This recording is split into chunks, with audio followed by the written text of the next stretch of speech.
여러분, 늘 하나님께 감사하고 하나님의 은혜에 감격하는 마음들이 있지요.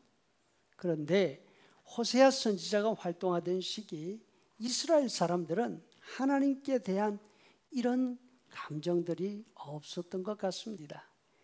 그들이 생각하기에는 하나님이 마치 자신들의 삶에 방해되는 그런 분 같았습니다. 12절에 그러므로 내가 에브라임에게는 좀 같으며 유다 족속에게는 썩이는 것 같구나. 좀이 뭔지 알지요? 옷장이나 침대 밑 같은 습기 많은 곳에 살면서 옷이나 이불에 구멍을 내지 않습니까? 아무렇게나 입는 옷 손도 대지 않고 아끼고 아끼는 옷을 망치놓는 아주 고약한 벌레입니다. 또 썩이는 것이 무엇입니까?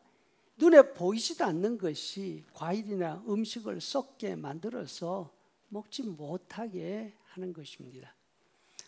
호세아 당시 이스라엘 사람들은 정말 잘 살았습니다. 먹을 것이 넉넉했습니다. 포도주도 묵은 것이나 새 것이나 골라 마실 수가 있었습니다. 날마다 술독에 빠져서 얼굴이 붉고 술 때문에 병이 날 지경이었습니다.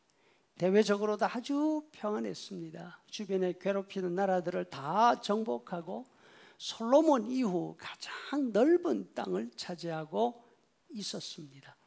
그럼에도 불구하고 만족을 몰랐습니다. 감사가 없었습니다.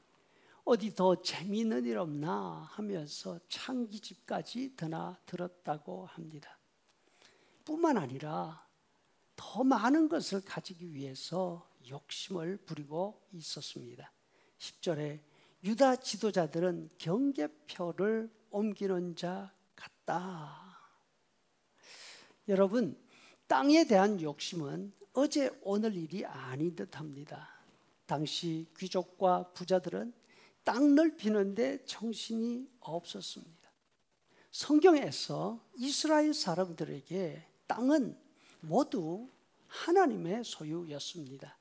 땅을 사고 파는 것은 율법으로 금지가 되어 있었습니다.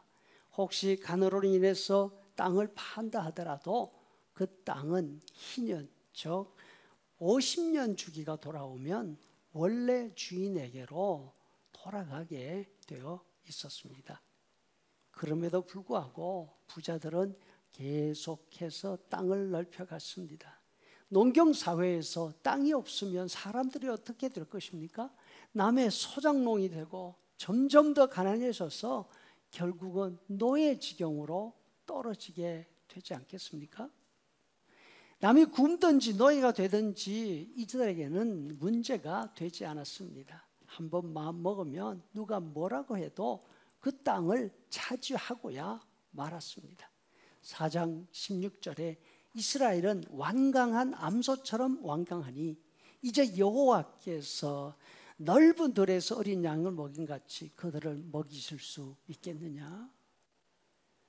다윗이 이렇게 고백하지 않습니까? 시편 23편 1절 여호와는 나의 목자시니 내가 부족함이 없으리로다. 자신은 목자이신 하나님의 양이라는 것입니다. 반면 호세아 당시 부자 이스라엘 사람들은 자신들이 양이기를 거부합니다.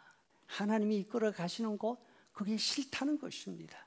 암소처럼 뒷발을 단단히 딛고 고개를 뒤로 쳐둡니다. 그 고집에 하나님도 어찌할 수 없을 정도였습니다. 이러다가 보니까 하나님이 그들에게는 구차는 그런 대상이 되고 말았습니다. 자신들이 원하는 것 도와주지는 않고 방해만 하시는 것 같습니다. 좀벌레 같습니다. 또 자신들이 소중히 여기는 것을 다 썩게 만듭니다. 이러니까 무슨 일이 있든지 하나님을 찾지 않습니다. 다른 이웃 나라들에게 도움을 요청할 뿐입니다. 왜냐하면 하나님이 뭐라고 하실지 너무나 뻔하지 않습니까? 괜히 들어봐야 부담받게 되지 않습니다. 하지만 우리 하나님 존벌레 취급 받으실 분 아니지 않습니까? 14절에 내가 에브라임에게는 사자 같고 유다 족속에게는 젊은 사자 같게 될 테니까 내가 바로 움켜갈지라 내가 탈취하여 갈지라도 건져낼 자가 없으리라.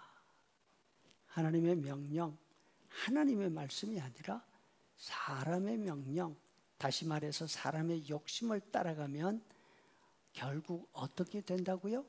11절에 에브라임은 사람의 명령 따르기를 좋아하므로 학대를 받을 것이고 재판을 받게 될 것이라.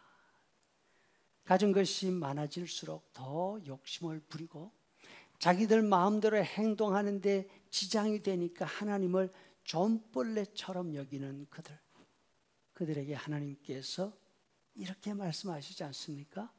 내가 그들을 움켜잡아 갈 거다. 내가 탈취하여 갈지라도 건져낼 자가 없게 될 것이다.